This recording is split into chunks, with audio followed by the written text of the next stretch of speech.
of the rim. Got it! Oh, the slam! Oh, using Curry way downtown. Oh, what a shot from Curry!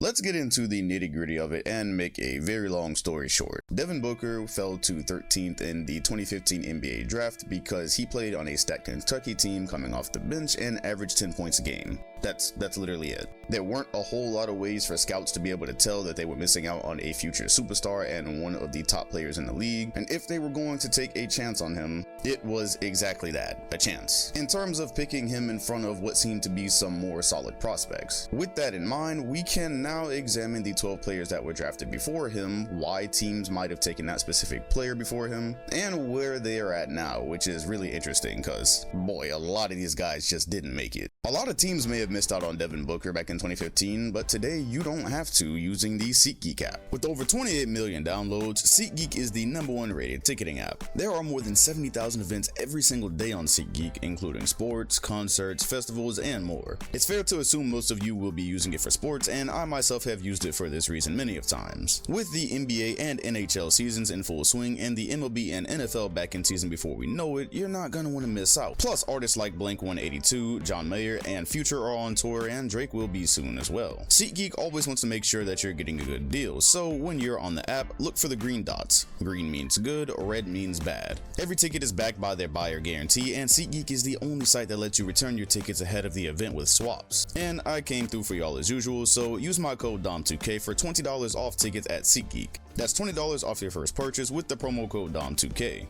Make sure you click the link in the description to download the app.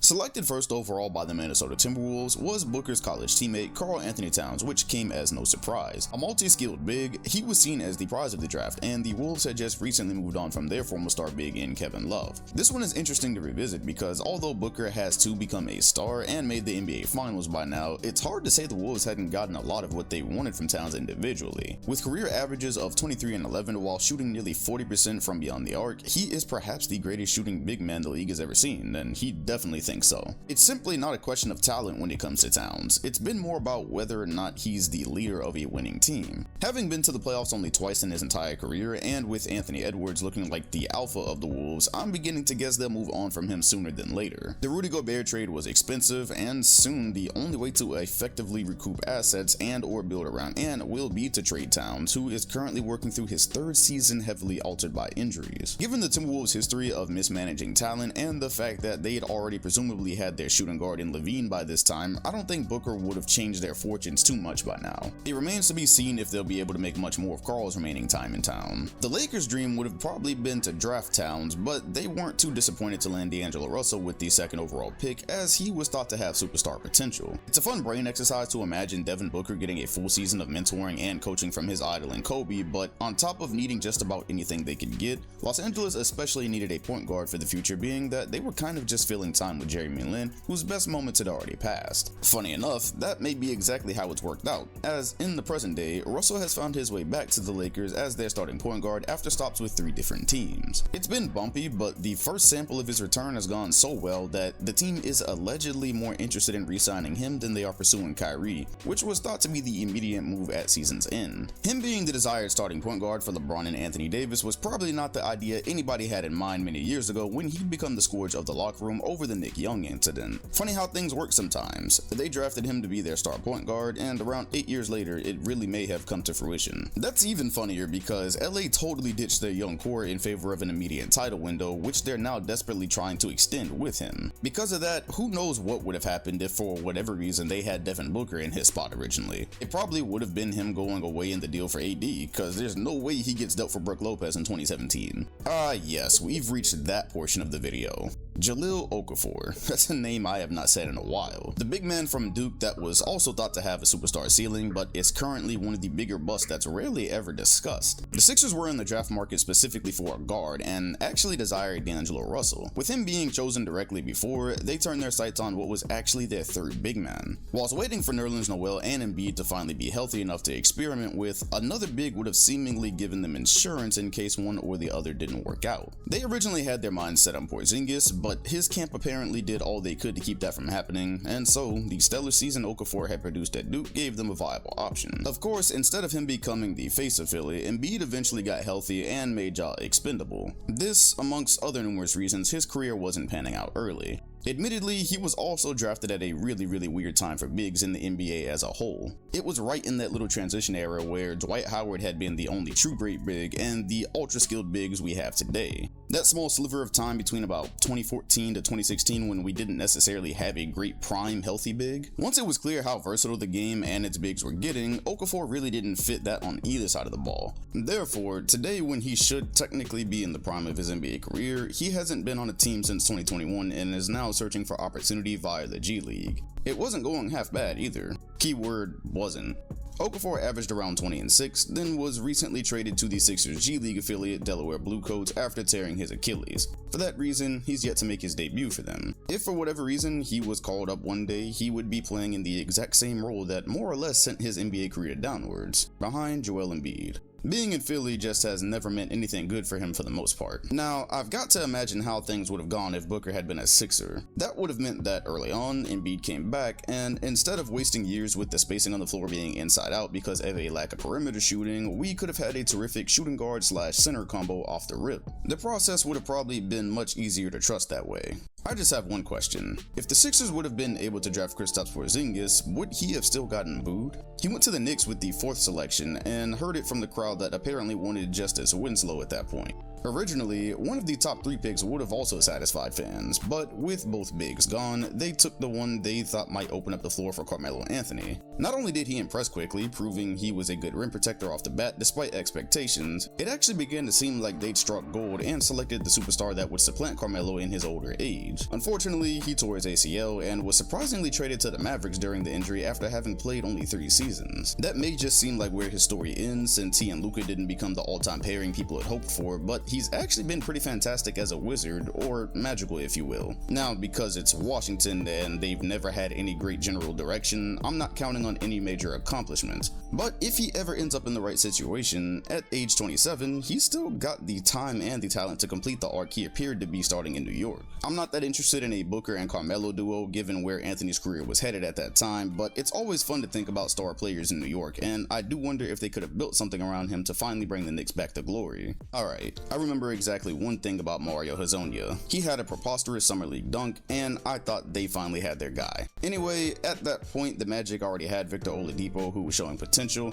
and weren't really short on guards. In Hezonia, they were hoping they'd find a unique playmaker and shooter at the forward position to blend with the talent they had. As it turns out, he was neither, and so he joined a long list of Magic players with potential not to pan out after the Dwight Howard era. But at least some of the others became stars and solid role players elsewhere at some point. Mario had a cool own on LeBron one time on the Knicks and disappeared forever. He currently plays for Real Madrid, adding to the list of players drafted before Booker who are not in the league. It's gonna get longer. I've got no interest in a Devin Booker Magic story because virtually nothing great ever happens to stars here, but I do find it interesting that he was actually friends with ownership due to them both being from Grand Rapids. In an interview, he said he told the Magic to draft him 5th, but knew it was a long shot because he wasn't being projected to go that high in the first place. Orlando had many choices outside of him anyways, as they were also looking at Porzingis and Justice Winslow. At 6, Willie Cauley-Stein became the second of Booker's Kentucky teammates to be drafted ahead of him, this time to Sacramento. This is especially funny because a year later, when the Kings took yet another big man, DeMarcus Cousins was finally fed up with the nonsense. In Cauley-Stein, the Kings saw a potential unique defender who could both protect the rim and switch onto guards, features they did not have in Cousins despite him being everything and more on offense. Of course, the Kings have seldom known any success or prosperity up until this current season, and he said Coach Calipari warned him about the organization ahead of time. After a mostly pedestrian 4 seasons with a franchise notorious for being linearly bad and constantly missing in the draft, he moved on to 3 more teams where he regressed into the current day where he, like many others, are fighting for more chances in the G League. To be kind of fair to the Kings, Ben McLemore had shown improvement in year 2, which actually turned out to be the only improvement he'd show in his career, so drafting another 2 in Booker probably wouldn't have ever happened anyways. Yet that might have been the exact move to save that iteration of the Kings, as Booker and Cousins would have been a great starting point to build around. No worries though, as they've got their guard center combo finally. Emmanuel Mudiay to the Denver Nuggets, pick 7. Now we're in the territory where it's more plausible that Booker could have been chosen. Yet this one is pretty simple actually. Despite Denver having been one of the few teams to ever trade their star player and still remain very competitive, by 2015 the wheels had come off a bit and a full rebuild was in order. Ty Lawson initially showed promise, but off-the-court problems led to him no longer being a viable option at point guard. For that reason, the Nuggets were quick in the hunt for someone to take the helm, and Mudiay seemed perfect for that, as at pick 7 he was considered a steal at the time. Little did Denver know that they'd actually selected their point guard of the future a year earlier in the second round. Mudiay didn't last a full 2 seasons before being traded and hitting a couple of the NBA's hellholes on his way out of the league. He too is now in the G on the Wolves affiliate, averaging a very versatile stat line of 16 points, 5 rebounds, and 5 assists. Devin Booker did work out for Denver, but they were ultimately not impressed enough to deter their pursuit of a replacement point guard. Yet, had fate turned out differently, yet again, a duo with Booker and another big man was on the table, except now it's one of the greatest bigs of all time. Still, Denver ultimately found their guard to pair with Jokic anyway, plus I like Booker and Jokic better as ops. Stanley Johnson to Detroit at number 8, also known as what was supposed to be the Lakers' savior at some point last season. Well, check this out. Detroit's 2 position was full with KCP and Jody Meeks at the time, so they weren't in the market for another one this high in the draft. Body-wise, Johnson seemed more reliable to fill that role, but lasted only around 2.5 seasons before being dealt for Thon Maker. In LA last season, he seemed to be versatile enough of a piece to be valuable connective tissue on a team with aspirations. Unfortunately, they never stayed healthy enough for those contributions to matter, so he in fact did not find a home there. Around a month ago, he was released by the San Antonio Spurs and currently awaits his next opportunity. Truthfully, given what he did in his limited time for the Lakers, I think there's a role for him somewhere still. However, that role was not worthy of the 8th pick, and it hurts even more looking back knowing that becoming a Piston was somewhat of a dream for Devin Booker. First off, when does anyone ever dream to play for Detroit? And second, this excerpt from before his draft especially hurts.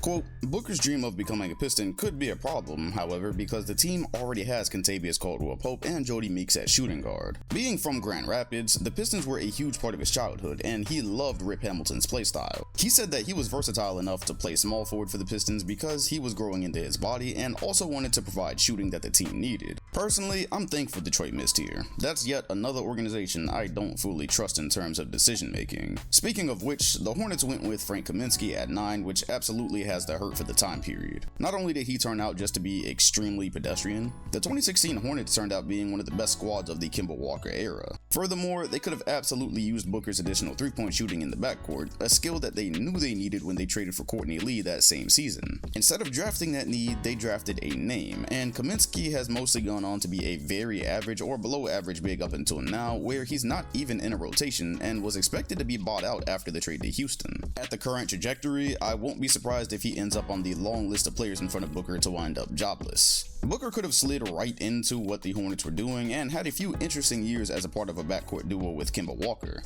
In hindsight, we know that window was fairly small, but Hornets fans would have had a blast, and they would have already had their guy to move on with once Walker ultimately left. Justice Winslow, at 10 for the Heat, actually has a picture with Dwayne Wade as part of the past and future series the NBA was doing. Can't help but think if it had been Devin Booker in that place, it really would have panned out. However, I won't totally blame the Heat though. A, they still had Dwayne Wade at the 2 paired with Chris Bosh in a time where Miami was trying to work with what they had left after LeBron. And B, Winslow actually fell to Miami at 10. Plenty of teams had toyed with the idea or were expected to take him earlier. He really was an ideal fit into Miami's lineup and was slated to add immediate two-way versatility to a competitive team. The Heat tried to give it time, but between injury and a lack of offensive progression, it just never panned out, and he currently resides in Portland with an injury that's held him out since December. Even if he does find a healthy track at some point, the best he seems able to provide teams is aggressive point of attack defense. Meanwhile, Eric Spoelstra admits the Heat liked Devin Booker and had a great workout with him.